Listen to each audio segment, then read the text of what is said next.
des plateaux télé. Il a signé combien de livres, Jean-Michel Cohen? Depuis le début où j'écris, 22. 22, c'est ça. Alors des best-sellers en pagaille. Le dernier en date, j'ai décidé de maigrir, aux éditions Flammarion, on le voit. Mon carnet de bord pour les femmes, mon carnet de bord pour les hommes. Voilà, ils défilent tous à l'écran. Si vous avez un petit peu de place dans votre valise pour l'été, vous inquiétez pas, je fais la distribution, Laurent, après l'émission. Voilà, il faut les avoir en stock. Il faut les avoir, Jean-Michel Cohen, parce que avant la plage, les unes de magazines évidemment fleurissent de comment perdre du poids avant le maillot, etc. Moi, j'ai fait le calcul. Les Français dépensent 3 milliards d'euros pour obtenir la silhouette de leur rêve. Pourtant, au final, 80% des personnes qui ont entrepris un régime reprennent du poids. Pourquoi ? Parce qu'il y a beaucoup de confusion sur ce sujet. D'abord, on a mélangé tous les régimes entre eux. Est un régime toute alimentation à partir du moment où vous vous donnez une règle, quelle qu'elle soit, y compris celle de ne plus manger telle classe d'aliments ou de supprimer le pain de votre alimentation. Et après, on a mélangé les régimes restrictifs avec ce qui est à la mode à l'heure actuelle. C'est même pas une mode, c'est-à-dire ce qui est la vraie nutrition, c'est-à-dire rééquilibrer l'alimentation des gens. Ce qu'on n'a jamais dit aux gens, c'est que la quasi-totalité des régimes marchent, plus ou moins agréable, mais quand vous avez fini ce régime, en réalité, si c'est pas la première fois que vous avez pris du poids, vous êtes condamné, j'utilise bien ce mot, à suivre des consignes diététiques jusqu'à la fin de vos jours, sinon vous reprendrez du poids.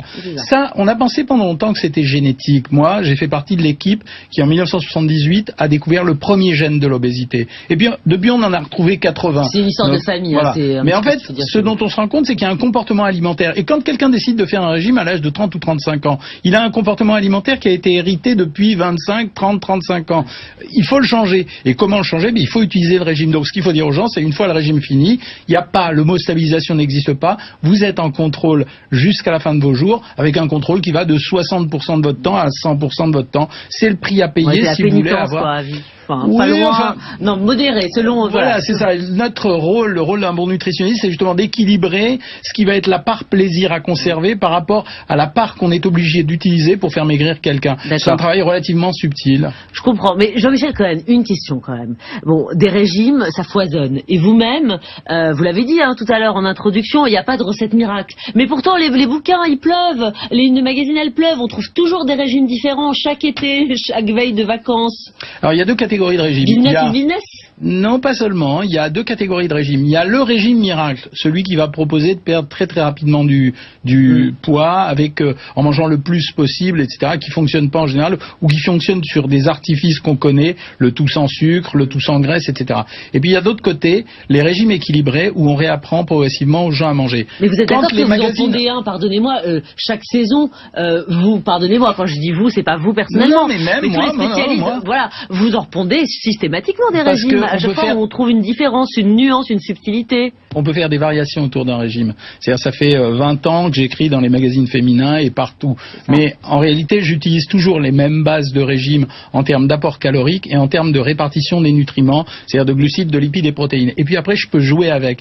Quand je décide de faire un régime pour un magazine, en disant le régime pommes de terre, je vais introduire dans tous les régimes, tous les jours de la semaine, des pommes de terre. Mais je vais rééquilibrer l'ensemble de la nourriture de la journée par rapport à ce que je vais faire comme un élément finalement attractif du régime, qui n'est rien d'autre que le même régime que je vais décliner et que je vais faire varier. Et quand j'écris un nouveau livre, en général, c'est parce qu'il y a une nouveauté qui vient de se produire. C'était le cas pour le jeûne intermittent, et donc il fallait le raconter. Alors justement, racontez-nous pour ceux qui ne savent pas ce que c'est que le jeûne intermittent, parce que moi, ça m'a paru assez, j'allais dire à l'opposé, antinomique de tout ce qu'on nous disait depuis la nuit des temps. On a eu deux événements vraiment scientifiques l'année dernière, parce que les études marketing, il y en a partout dans tous les sens. Les études cliniques bidons pour vous dire que le chocolat fait maigrir, que le pain, etc. Là, on a deux études vraiment intéressantes. Une première étude anglo-saxonne qui nous raconte que le petit déjeuner n'est pas finalement le repas sacré qu'on imaginait. Testé scientifiquement, ça veut dire pas du tout une imagination des gens. Et une deuxième étude. C'est un tremblement de terre quand on entend ça. Oui et non, parce qu'en fait, quand on regarde l'histoire de l'alimentation française, on se rend compte qu'on est passé depuis le Moyen-Âge à aujourd'hui de 1 à 4 repas par jour avec des séquences qui évoluaient selon les périodes. Donc ça signifiait rien. La deuxième chose, c'était qu'on s'est rendu compte quand on comparait un jeûne de 8 heures, pas dur, midi 20 heures, un jeûne de 16 heures, plus dur, midi, petit déjeuner ou déjeuner jusqu'au lendemain, petit déjeuner, un jeûne de 20 heures et un jeûne de 24 heures, on avait une mobilisation des graisses corporelles sur le jeûne de 16 heures qui était plus forte avec une reprise possible des amaigrissements. À partir de ce moment-là, la plupart des gens connaissent ce qu'on appelle un plateau, une stabilisation dans les régimes. C'était agréable de leur proposer, de leur dire, voilà, vous allez faire une séquence d'un jeûne intermittent de 16 ans, c'est pas si dur que ça. Et ça se fait à nombre de calories égales. Ça veut dire que on pousse un peu plus sur les autres repas et on laisse un jeûne intermittent se produire. C'est pas neuf, ça se fait dans d'autres pays, mais ça n'avait pas été signalé, je l'ai fait. Alors on va y revenir dans le détail avec vous, Jean-Michel Cohen. On va regarder aussi un petit peu l'actualité, mais à travers l'œil acéré de Tatiana Renard-Barjac, c'est son zap.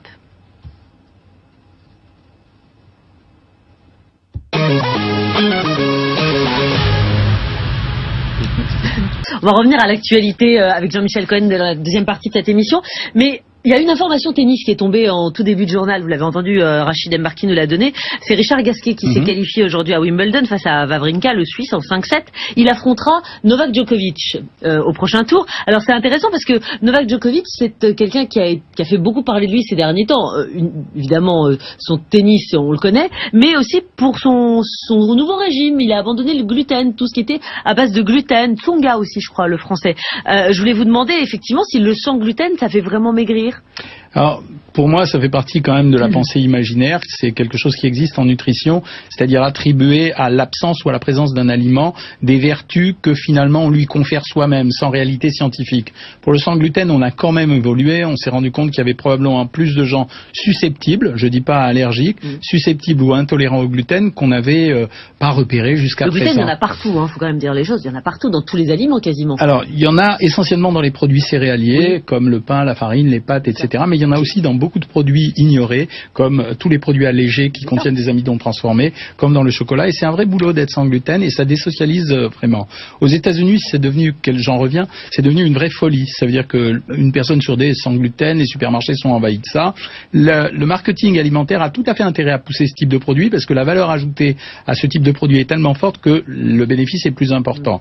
Sur le plan réaliste, on vient d'avoir une étude qui date d'avant-hier qui montre que les produits sans gluten contiendraient en fait, ou les gens qui mangeraient moins de gluten posséderaient moins de protéines que les autres. Et ça expliquerait aussi un doute qu'on a sur certaines douleurs musculaires ou des douleurs arthrosiques qui apparaîtraient chez des gens qui auraient été sans gluten. On n'a pas fait une relation exacte.